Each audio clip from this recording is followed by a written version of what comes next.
Well, howdy, Bill. It's nice to see you. Good to see you. And you were at the opening at the Off Ludlow Gallery. I was last night. Wow. Oh, I see you're using the mic on the earphones. Yeah, Brenda Tarbell has a show. Is it a solo show? No, it's Brenda Tarbell, Anna England, and Right. and a Chinese woman who had a one-person show there some time ago. It's an excellent ceramic show, really good. Well, fantastic. I'm glad to hear about it. I'm sorry I missed it. I was going to another opening tonight at Casa Sykes. You haven't missed it.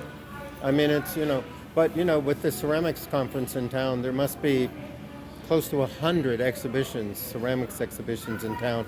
Most of them quite good, because a lot of them have outside curators who've come in to do them, and really good stuff. Have you seen Marshall Mann's buildings he's making out of ceramics? Where are they? That's a good question. Marshall Mann owns the Over the Rhine Bagel Shop, so I'm sure there's some are there. But as far as where he's selling them, I'll have to look for them. I'll have to look for them. I don't. Right now, names are becoming things that have accumulated in my head to the point to where they seem to be self-deleting rather than adding new ones. So I'm not sure. you'll have to have a cognitive test so you can check those that deteriorating. I'd rather not take that test because I know I won't score very high on it. My partner took a test the other day, a cognitive test over at the Neuroscience Center, and wow, they are really on top of it. They categorize where your strengths are, where your weaknesses are, and what to do about it. Of course, it says like, well, you got to eat healthy and lose weight, and all the things we don't want to do. Well, I eat very healthy, but and I do need to lose weight, but I had a severe brain injury, a traumatic brain injury 30 years ago, and there's spinal cord damage that's affecting me neurologically, and there's shit going on, and I expected that injury was going to catch up with me. It was more severe than most football players' injuries, and so I kind of been waiting for this, to happen, but yeah. Well, yeah, I guess we're all getting older. You must be like 60 now, right? Yeah, like 60. If you think 74 is like 60, yeah. 74, my gosh. But yeah, I was just talking to somebody, there's this thing about the age in your head and the age on your body. And I was talking about a friend that I've recently contacted from my days in San Francisco back in the late 60s and early 70s.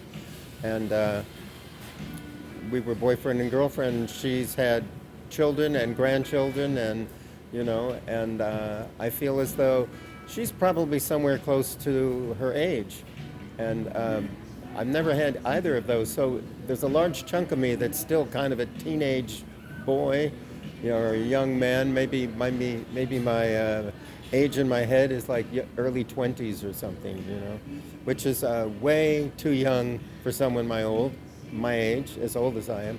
And I'm way too old for someone with that mental age in my head. So, Well, you gave birth to a lot of art, so those are your children. it's true. It really is true. I mean, that's where the creative energy goes. Unfortunately, well, in a way, it's similar because once you let go of the art, you have no control of how other people react to it. It's out there on its own in the world, and you can't sort of shape it or change people's impressions of it or anything. Yeah. So I guess it's a bit like kids. Well, today everybody is an artwork, and they decorate themselves, they dress, they have social media, they have podcasts. And possibly one of the words of the year is curate. Everybody's a curator now. Everybody's curating everything. It used to be you curate an art exhibition, but now I'm curating the dinner. I'm curating this. I'm curating that. I'm curating my appearance. Whatever. It's become a much used word. I'm streaming Andy Warhol's diaries on Netflix, and living in New York City during the later part of his life, it's kind of nostalgic, and it's interesting. He was always reinventing himself and taking new media. One story I remember about Warhol that I liked a lot.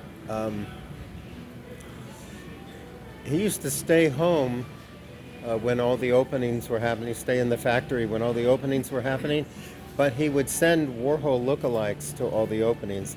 And sometimes people thought Andy, almost always they thought Andy Warhol, he had sunglasses and the wig, and they thought Warhol had been at their opening. But at the same time, across town, he was at 3 other openings simultaneously, which makes perfect sense because he was into replicas. He was into multiples. So he was making multiples of himself and sending them out while he stayed home. He did everything. Everything. Anyway, God bless him. Now he's a multi-billion-dollar corporation. Well, yeah, the foundation is I've gotten money from the foundation for our project. They're a good place to go, and a good door to knock on to make things happen. Gee, I guess I'm going to have to knock on that door. Especially if it's made out of wood, right? I don't know what to say. So what are you having for dinner tonight? Well, I'm going to a potluck. There's a Friday night potluck I go to in Northside, so I'm here shopping for some things to bring to it. And then there's also some openings having to do with that ceramic conference I want to stick my head into, which is why I'm kind of dressed up. I have a tie on. Yeah.